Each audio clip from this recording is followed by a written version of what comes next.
souhaitons initier un type de vidéo où vos contributions seront prises en compte. Donc, vos contributions laissées en commentaire feront l'objet de la vidéo suivante. Nous avons intitulé ce type de vidéo « Trucs et astuces de l'agripreneur ».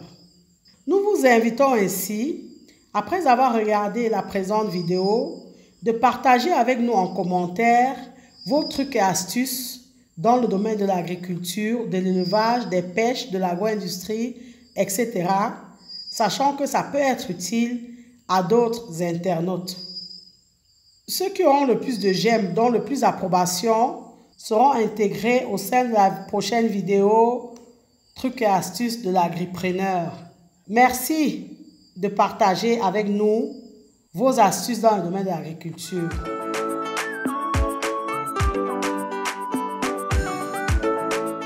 La coccidiose est une maladie parasitaire causée par des protozoaires nommés coccidies qui se logent principalement dans l'intestin grêle de la volaille. Elle peut être mortelle quand elle est négligée, mais aussi très contagieuse. Pour traiter la coccidiose en temps normal, dans les élevages classiques, on administre au sujet des anticoccidiens qu'on achète dans des pharmacies vétérinaires. Mais il faut savoir que, en alternative au traitement préventif et curatif classique des pharmacies vétérinaires, il existe des remèdes naturels efficaces qu'on peut utiliser pour soigner les volailles. Et nous allons vous parler ici d'une préparation à base de feuilles de Nîmes. C'est-à-dire, vous prenez les feuilles de Nîmes, vous les pilez. Vous pouvez partir d'1 kg de feuilles pilées. Vous mélangez donc ces 1 kg de feuilles pilées là à environ 5 litres d'eau. Vous laissez reposer, vous filtrez et vous donnez donc cette eau-là à vos poules. Vous la leur donnez comme eau de boisson pendant 5 jours successifs à peu près. Vous donnez cette préparation à vos volailles. Si vous ne souhaitez pas mélanger à de l'eau, vous pouvez mélanger également ces 1 kg de feuilles pilées à 10 kg de provende et vous servez ceci comme aliment à vos volailles. Donc, vous pouvez donner ceci, que ce soit en traitement préventif ou curatif. Mais sachez que si vous adoptez la solution avec de l'eau, ne la gardez pas plus de 24 heures. Donc, pilez la quantité que vous allez utiliser et vous donnez à vos poules pour la journée en question. Donc, ne conservez pas.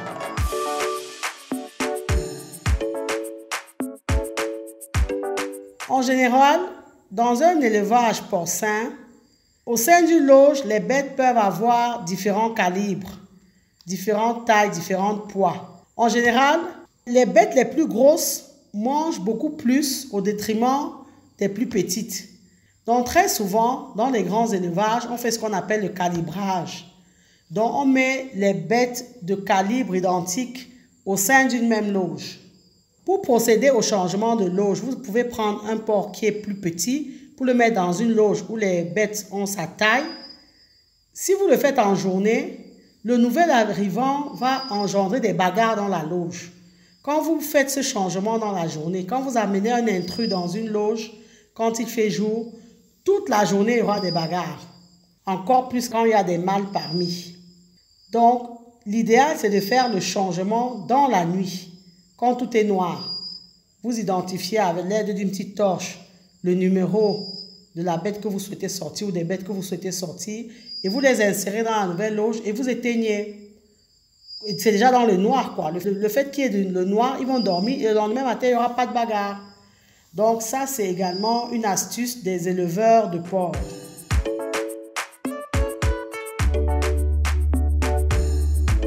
Le charbon, c'est une solution idéale pour empêcher les pommes de terre de germer.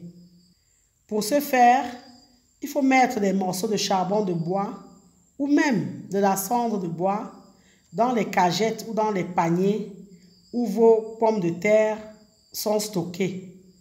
Parce que ça va favoriser la circulation de l'air et empêcher les germes d'apparaître trop vite. Sur cette chaîne, on avait d'ailleurs eu à montrer comment conserver la tomate dans de la cendre. C'est le même principe. Donc, vous pouvez également saupoudrer de la cendre ou du charbon sur vos pommes de terre pour absorber l'humidité responsable de la germination précoce. De même, vous pouvez même également ajouter des feuilles de fougère sèches. Ça joue le même rôle. Une autre astuce pour éviter que les pommes de terre se conservent plus longtemps et germent le moins vite possible, c'est qu'il faut, en plus de les stocker dans un endroit ombragé et sec, glisser dans les sacs des pommes de terre des pommes en fruits.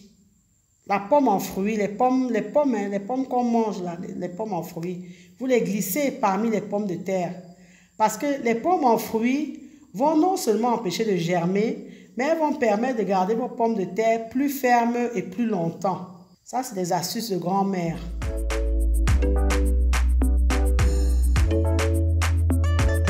Le bicarbonate de soude, c'est un produit puissant, mais qui est naturel. Il tue les mauvaises herbes et les adventices. Comment utiliser le bicarbonate comme désherbant? Vous prenez tout simplement du bicarbonate de soude alimentaire que vous trouvez dans les supermarchés au niveau des rayons sel ou alors en pharmacie. Si vous pouvez demander du bicarbonate de soude également en pharmacie.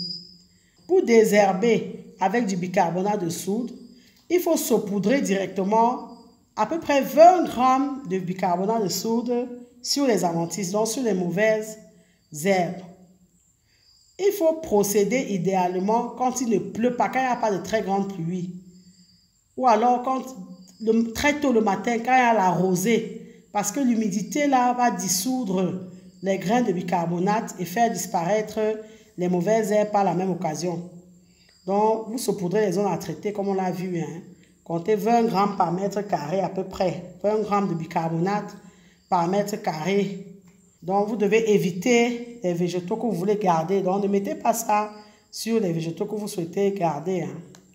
Donc, vous laissez le temps faire. Vous allez voir, les mauvaises herbes vont disparaître au fur et à mesure. Vous pouvez renouveler cette opération plusieurs fois dans l'année, même 2 à 3 fois dans l'année. En plus du bicarbonate, si vous voulez faire une solution encore plus puissante, vous pouvez associer le bicarbonate de soude et le vinaigre blanc. C'est très efficace pour désherber. L'association vinaigre blanc et bicarbonate va faire des miracles. C'est-à-dire que vous prenez 5 litres d'eau, 1 kg de bicarbonate de soude et 200 ml de vinaigre de vin blanc. Vous pulvérisez ce mélange sur les mauvaises herbes et vous attendez qu'elles fanent pour les arracher. Ça également, ce sont des astuces pour des agripreneurs.